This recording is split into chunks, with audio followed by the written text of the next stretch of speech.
So if you've ever stood in a meat aisle just staring at a $40 ribeye, and then you look at the ground beef right next to it, you see the same three letters on both. USDA. Hmm. And it's one of the most powerful, but honestly most misunderstood marks in the whole supermarket. We think we know what it means, but we probably only know, what, half the story?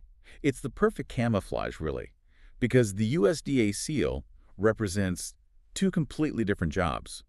I mean, it is simultaneously a public health mandate, making sure meat is safe, Yeah. and it's also this sophisticated commercial system designed to predict how good it's going to taste. Right. Palatability. Exactly. And that fundamental difference is everything. It determines if you have a safe product or a safe and a premium product. Okay, so that's what we're doing today. We are diving deep into that federal system, and our mission is to give you clarity, to separate that public health mandate, the safety part that's non-negotiable, from the commercial side, the palatability prediction that processors pay for and, ultimately costs you extra at the checkout. By the end of this, you won't just understand why that prime ribeye is maybe 50% more than the choice cut. You'll get the technical standards behind the price, and maybe most importantly, you'll know how to avoid what we call the USDA label scam. Oh, that's a big one. It tricks so many people into thinking they're getting a quality guarantee they're just not. It does.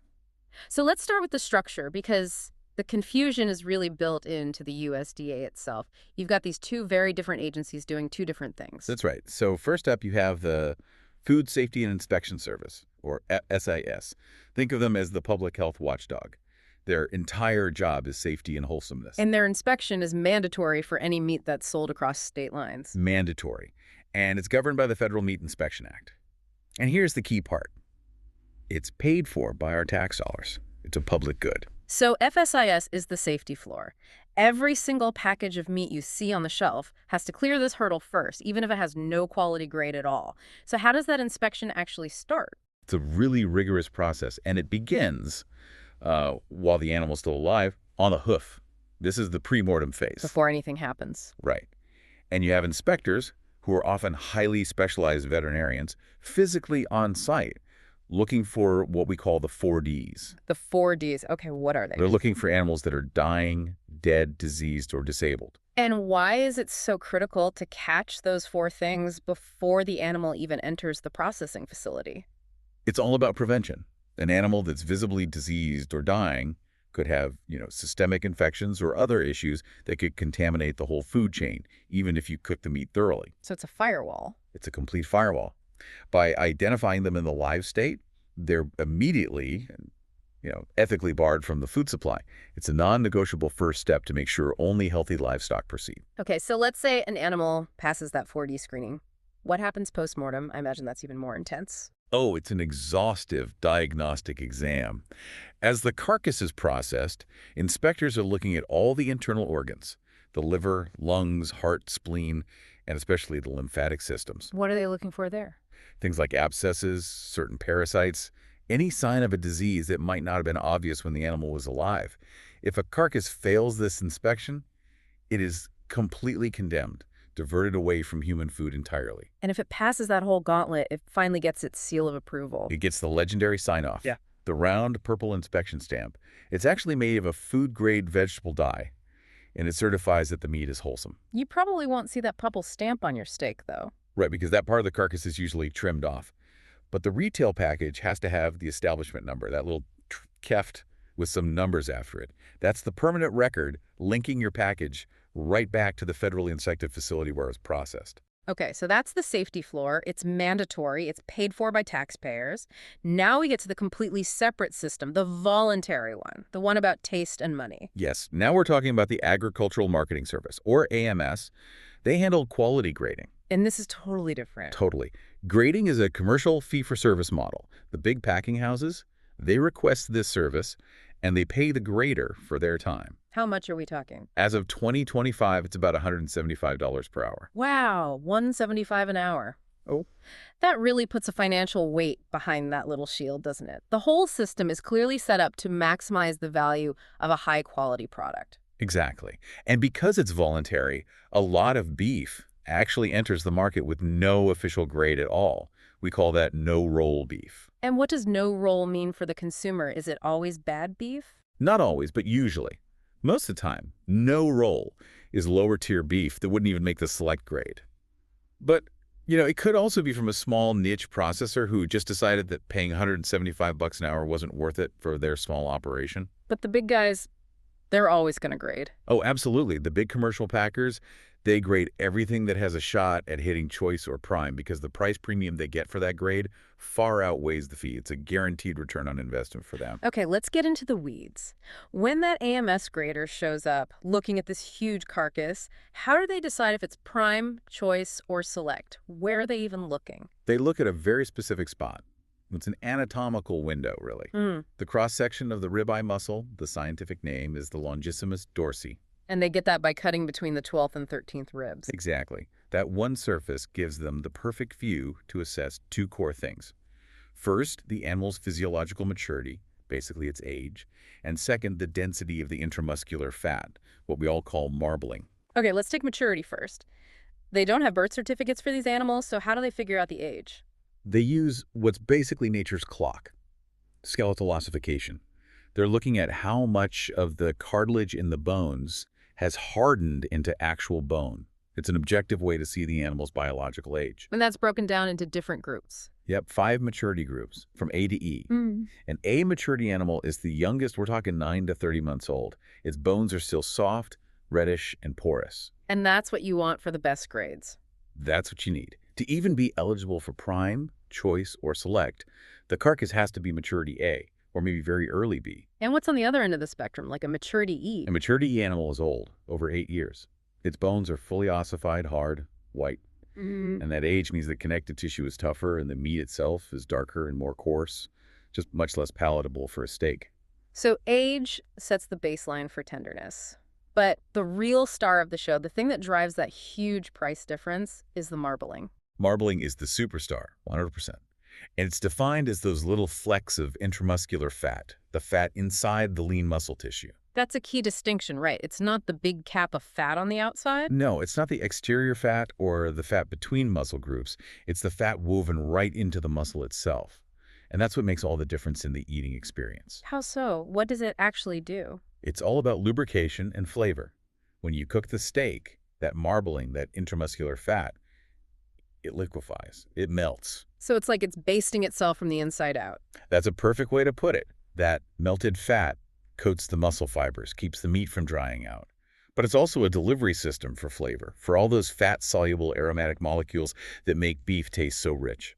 I heard that the grater can't just slice the ribeye and make a call. There's this bloom period. What's that about? Yeah, that's crucial for accuracy. They wait about 20 minutes. When the muscle is first cut and exposed to air, the color is kind of dark and muddy. The bloom lets oxygen interact with the muscle, brightening the red color and making the white flecks of fat really pop. So it creates the contrast they need to see clearly. Exactly. They need that clear contrast to accurately compare what they're seeing against the official USDA photographic standards for marbling. And that comparison is where the grade is actually decided. That's the moment. To get the top grade, USDA Prime, the carcass needs to show slightly abundant marbling or even more. We're talking about an estimated 8% fat or higher in that muscle. 8%. And below that is choice, which is what most of us see. Right, choice is the biggest category. It's a wider range, from moderate marbling all the way down to small marbling. And then you've got select. Which is much leaner. Much leaner. Select only requires slight marbling, which is somewhere in the 2 to 4% fat range. You get a very uniform lean piece of meat, but you're definitely sacrificing some of that juiciness and flavor. What's really interesting is how those two things, age and marbling, work together. So if an animal is a little bit older, say it's on the edge of becoming a maturity B, does it need more marbling to get the same grade? Absolutely. It's a sliding scale. The system is smart. It knows that as an animal gets older, its connective tissue gets tougher. So to compensate for that natural toughness, the standards demand more internal lubrication, more marbling, to keep it in that same quality grade. It's a trade-off. It's an intelligent trade-off, yeah. Let's focus on prime for a second, because the science here really justifies that price tag. It's not just that there's more fat, it's that the fat itself is different. That's the key biochemical truth. Prime beef has a higher concentration of monounsaturated fatty acids. Now that's a technical term, but all it really means is that the fat has a lower melting point. Can you give us an analogy for that? What does a lower melting point feel like? Sure, think about butter versus, say, coconut oil at room temperature. Butter just melts instantly on a hot pan. The fat in a prime steak is like that. When it hits the high heat of a grill, it liquefies immediately. And that's what creates that texture. Yes, that liquid fat physically gets in the way of the muscle fibers, it disrupts them, and it stops them from contracting and getting tough and stringy. Mm. That physical disruption is the secret to that melt-in-your-mouth feeling. That makes so much sense. And what's wild is how the market has changed in response to people wanting that experience. We've had this massive quality revolution just in the last 10 years. It's been a stunningly fast transformation. Producers have really dialed in their genetics and feeding programs to meet that demand.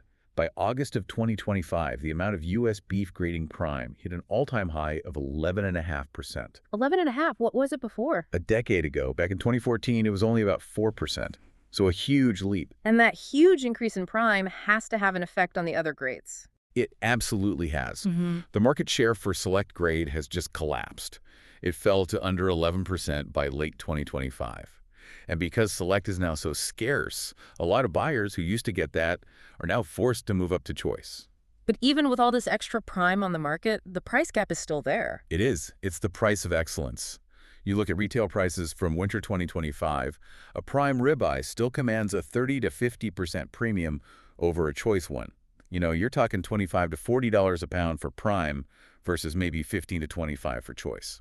That gap really shows that people are willing to pay for that guaranteed experience. They are. Okay, before we get to cooking, we have to talk about that USDA label scam. How are retailers using this acronym to mislead people? This is so important for people to hear. They'll use the letters USDA on the package, but without the grade shield. So a label might just say USDA New York Strip. And what does that actually mean? All it means is that it passed the mandatory FSIS safety inspection, which, as I've said, all meat has to pass anyway. It tells you absolutely nothing about the quality. That steak could be no roll, or even the lower standard grade. So if I'm standing there in the store, just seeing the letters USDA by themselves is basically meaningless for predicting how good that steak will be. Precisely. To know the quality, you have to look for that official shield-shaped logo that explicitly says USDA Prime, USDA Choice, or USDA Select. If that shield with the grade name isn't there, it's an ungraded product, period. And you should adjust what you're willing to pay for it. Exactly. Speaking of adjusting, does that difference in fat content mean we should cook these grades differently? 100%. The high marbling in prime makes it way more forgiving. Because it has all that internal basting fat, you can cook a prime steak to medium, 145 degrees, and it will still be juicy and tender. But don't try that with a select steak. Please don't. If you take a lean select steak to that same temperature, it doesn't have the fat to protect it. The muscle fibers will just seize up, push out all their moisture, and you're at very high risk of ending up with that dry, tough, shoe leather texture. So if you do buy select, you have to be more careful. You have to respect its leanness. You might want to cook it to a lower temperature, like medium rare, or use a method like sous vide that helps retain moisture. But no matter what grade you buy, there's one step you can't skip. The resting imperative. The resting imperative. You have to let that steak rest off the heat for 5 to 10 minutes.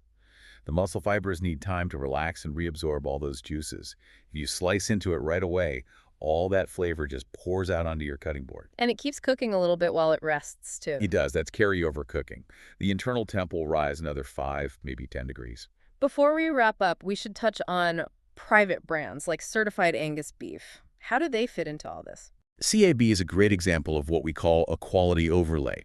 The federal USDA grade is the first step. A carcass has to grade as prime or the upper 2/3 of the choice grade first. So it's already high quality. It's already high quality. But then CAB adds on 10 more of their own strict criteria, things like marbling texture, carcass weight, and it has to be maturity A. So it's like a brand taking the USDA system and making it even more exclusive. That's exactly what it is. It's an extra layer of quality assurance on top of the federal grade for the consumer who wants an even more consistent product and is willing to pay for it. This has been incredibly useful. I think the main takeaway is crystal clear. Inspection is safety, grading is quality. You have to look for the shield, not just the acronym, to know what you're paying for. And as you think about the price of that prime steak, remember the market dynamics. We're in this prime paradox, record high supply, but the price premium is still huge because demand is just that strong. So the final thought for you to mull over is this. Producing prime takes about 15 to 20% more feed and resources than producing choice. What are the long-term sustainability implications of that? The intersection of that incredible quality and that high cost is a challenge that's going to continue to shape the future of our food system.